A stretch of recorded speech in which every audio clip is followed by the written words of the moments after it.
Social মিডিয়াতে viral হয়েছে। আমরা প্রশ্ন রাখতে চাই, যদি সোশ্যাল মিডিয়াটা ভাইরাল না হতো তাহলে কি এটার বিচার হতো?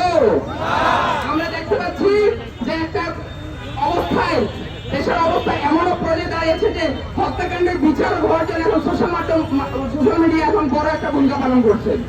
সোশ্যাল মিডিয়া এমন অবস্থা যে হত্যাকাণ্ডের যে ভিকটিম তাদের পরিবারের দাবি, তাদের যে বক্তব্য, তারা হত্যাকাণ্ডের পর ওই এলাকার থানায় গিয়েছিল, সেই থানা প্রথম তাদের মামলা নিতে অস্বীকৃত জানিয়েছে।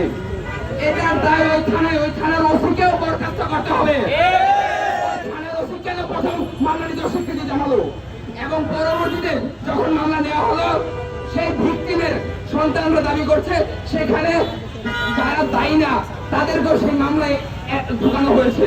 আমরা বলতে চাই, একটা হত্যাকাণ্ডের ভিতর দিয়ে আবার কি রাজনীতি পাইকারা শুরু করেছে তারা, যে আমার পছন্দ মতো আসামি ঢুকাই দিলাম, আরেকজনের পছন্দ মতো সাক্ষী ঢুকাই দিলাম, তাহলে এটা তো সে 5ই আগস্টের পূর্বের ঘটনায় এখনো বিদ্যমান রয়েছে।